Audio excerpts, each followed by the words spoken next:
अस्सलामुअलैकुम, आप देख रहे हैं मेरा YouTube channel SK cricket show. एक नई वीडियो और एक नए मौजू के साथ आपकी खिदमत में हाजिर होते हैं। बात करने जा रहे हैं हारिस रऊफ़ के बारे में। बड़ी अपडेट निकल के सामने आ रही है, वो अब तक पहुंचाते हैं। और फिर बात करते हैं चैम्पियंस कप के हवाले से बड़ी अपडेट निकल के सामने आ रही है, वो भी आप तक पहुँचाते हैं। तो अगर आप मेरे चैनल पर नए और पहली दफ़ा आए हैं तो जल्दी से जल्दी चैनल को सब्सक्राइब कर लें और बेल आइकन को ज़रूर दबाएँ ताकि लेटेस्ट वीडियो आप तक पहुँचती रहें।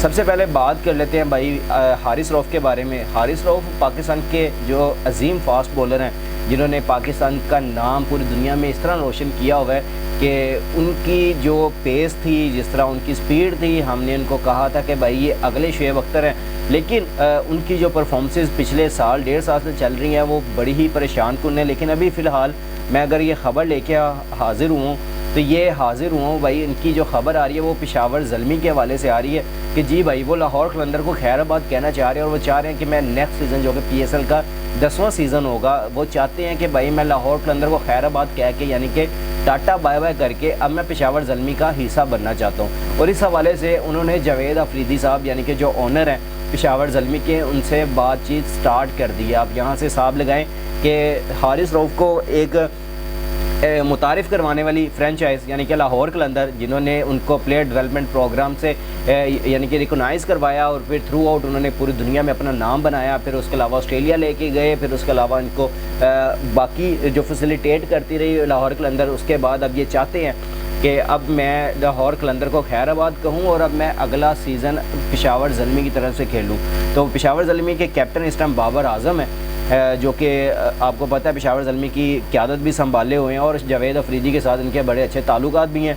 और जावेद अफरीदी साहब ने अभी तक बाबर आज़म को ही कैरी ऑन करने का सोचा हुआ है। लेकिन अगर देखें तो अगर पेशावर ज़ल्मी हारिस रऊफ़ को लेती है तो किस बिना पे लेगी, मुझे तो ये समझ नहीं आ रही है कि हारिस रऊफ़ को अगर देखें तो उनकी जो परफॉर्मेंसेस है पिछले साल डेढ़ साल से, और T20 वर्ल्ड कप में अभी देख लें कि वो उनके पास 16 रन थे और 1 ओवर था, लेकिन वो भी नहीं बचा पाए थे। तो आप यहाँ से हिसाब लगाएं कि अब किस बेस पे चाहते हैं कि मैं फ्रेंचाइज चेंज करूँ। आपको जो मिल रही है फ़िलहाल आप उसी से खेल लें, अपनी परफॉर्मेंसेस के ऊपर काम करें, स्किल्स के ऊपर काम करें और परफॉर्मेंसेस दें। और उसके बाद अगर आप देखें तो आपको फिर ऑलमोस्ट बाकी सारी फ्रेंचाइज आपसे खुद बराबते में आ जाती है कि भाई आप हमारी टीम से आगे खेलें। लेकिन मुझे लगता है जो आपके ऊपर सबसे बड़ा एहसान है वो लाहौर कलंदर का है, जिन्होंने आपको सिलेक्ट किया और तब सेलेक्ट किया। हालांकि इनकी जो जर्नी है ये ख़ुद बताते हैं कि भाई जब ये सिलेक्शन के लिए आए पिंडी से लाहौर पहुंचे और यहाँ पे पहुंचने के बाद जब उन्होंने गेट के पास भी पहुंचा तो ट्रायल्स ख़त्म हो चुके थे।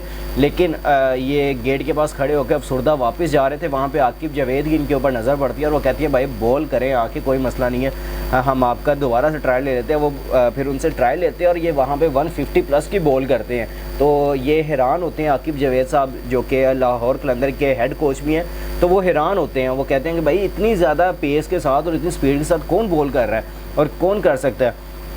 तो उन्होंने वहाँ पे कहा शायद हमारी मशीन ख़राब हो सकती है, जो कि आपको पता है स्पीड चेक करने वाली जो मशीन होती है, उन्होंने सोचा कि शायद ये हमारी ख़राब हो सकती है।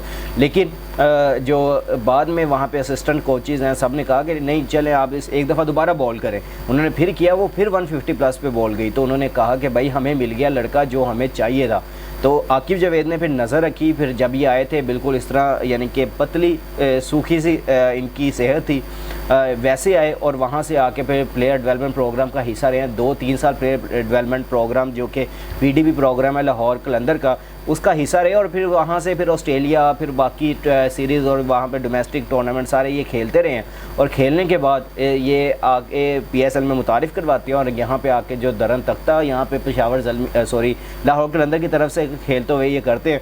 तो उसके बाद ये हाईलाइट होते हैं और पाकिस्तान टीम में आते हैं। यहाँ पे आके अच्छी परफॉर्मेंसेस साल 2 साल से दे रहे हैं। लेकिन अब जो लास्ट 2 साल इनके गुजरे वो तकरीबन इनका जो परफॉर्मेंसेस है मैं देख के हैरान होता हूँ कि हमने हारिस रऊफ़ को इतना ज़्यादा बैक किया, फिर अब उनकी परफॉर्मेंसेस के अंदर जो डिक्लाइन आ रहा है तो उनको अपनी स्किल्स के ऊपर काम करना चाहिए, ना कि वो इधर उधर ये सोचें कि मुझे कौन सी टीम मुझे उठा ले। आपको लाहौर कलंदर ने इतनी ज़्यादा इज़्ज़त दी है, रिस्पेक्ट दी है, आपको अपने साथ रखा हुआ है। तो आपको चाहिए यहाँ पे कि अभी यही पे बैक करे। और अगर आपकी परफॉर्मेंसेस अच्छे तरीके से आप वैसे यूटिलाइज अपनी कर पाते हैं स्किल्स को दोबारा से, तो आप दोबारा से किसी भी टीम में चले जाएं, हमें कोई मसला नहीं है। मेरी तरफ से जो मुझे जहाँ तक मुझे लगता है कि अभी हारिस रऊफ़ को ये समझना चाहिए कि हारिस रऊफ़ को ये अपने स्किल्स के ऊपर काम करते हुए अपनी परफॉर्मेंसेस और अपनी जो खोई हुई फॉर्म है उसको वापस और अपनी पेस को जो खोई हुई है उसको वापस लेके आए और स्पीड को वापस लेके आए और ला के पहले विकेट्स की तरफ जाए। अगर उनकी परफॉर्मेंसेस में अच्छी यानी कि बेहतरी आती है जल्दी,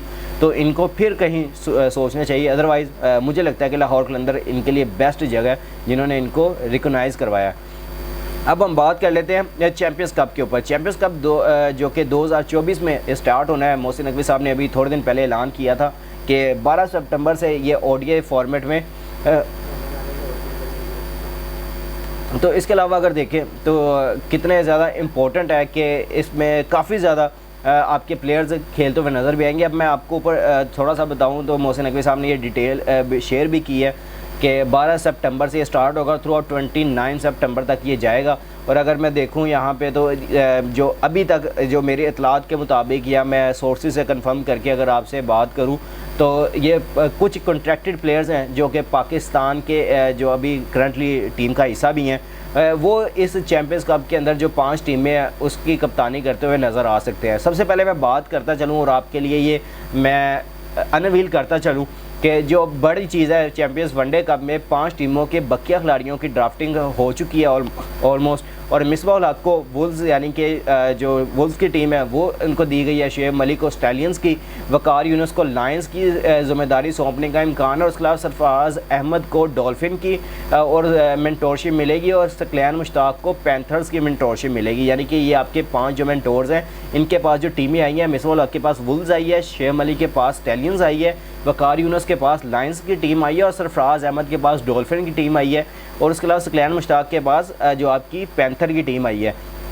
तो ये मेंटोर यहाँ पे अपना काम करते हुए आपको नज़र आएंगे। इसके अलावा अगर देखें तो शाहीन अफरीदी को वकार यूनुस की टीम का कप्तान बनाने का, यानी कि वकार यूनुस को जो लायंस की टीम मिली है उनके कैप्टनसी करते हुए आपको शाहीन अफरीदी नज़र आ सकते हैं। फिर उसके अलावा साउथ शील्ड को सरफराज अहमद की जो टीम है डॉल्फिन की, उसकी कैप्टनसी करते हुए आप नज़र आ सकते हैं। फिर उसके अलावा अगर देखें तो शादाब खान को सकलैन मुश्ताक की टीम, क्योंकि वैसे भी उनके सुसर हैं सकलैन मुश्ताक शादाब के, तो उनकी टीम का ये हिस्सा हो सकते हैं, कैप्टनसी करते हुए नज़र आ सकते हैं, जो कि आपको पैंथर की टीम के कप्तान बनते हुए नज़र आ सकते हैं। और उसके अलावा देखें तो बाबर आजम को शुएब मलिक की जो टीम है स्टैलियंस की, उनके कहा गया था कि आप बाबर आजम को, मैंने पिछले खबर यानी कि वीडियो में ख़बर ये ब्रेक भी की थी कि आपने थ्रू आउट अगर देखें तो काफ़ी ज़्यादा ये ख़बर ब्रेक भी हुई थी और मैंने भी कहा था कि भाई शुएब मलिक कह रहा हूँ स्टैलियंस ने बाबर आजम को कहा है कि आप स्टैलियंस की कप्तानी करें।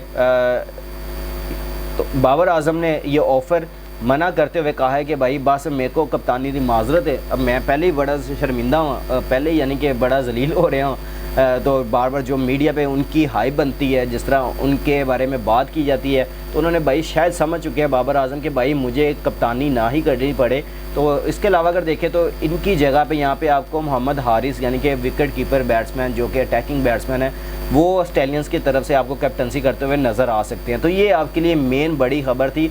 और इंशाल्लाह ये टूर्नामेंट जो 12 सितंबर से स्टार्ट हो रहा है, ये फैसलाबाद से स्टार्ट होगा, वहाँ के इकबाल स्टेडियम से ये शुरू होगा और वहाँ पे ही कंप्लीट होगा। 29 सितंबर तक ये जाएगा पूरा टूर्नामेंट, जिसमें आपको बड़े बड़े मैचेस और इंशाल्लाह आपके बड़े बड़े स्टार्स इकबाल स्टेडियम में खेलते हुए नज़र भी आएंगे। हो सकेगा तो इंशाल्लाह फैसलाबाद जाके इंशाल्लाह मैं भी 1-2 दिन के लिए शायद जाऊं और जाके देख के कवर करने की कोशिश करें। अदरवाइज़ फिर मैं नहीं तो फिर यहाँ पे बैठ के तो आप तक सारी खबरें पहुँचाते रहेंगे। तो अगर आपको मेरी ये वीडियो पसंद आई है तो जल्दी से जल्दी लाइक, शेयर और कमेंट्स कर दिया करें। और जिस भाई ने अभी तक चैनल को सब्सक्राइब नहीं किया हुआ वो जल्दी से जल्दी चैनल को सब्सक्राइब कर लें और बेल आइकन को ज़रूर दबाएं ताकि लेटेस्ट वीडियो आप तक पहुँचती रहे। इंशाल्लाह मिलते हैं नेक्स्ट वीडियो में। टेक केयर, अल्लाह हाफिज़।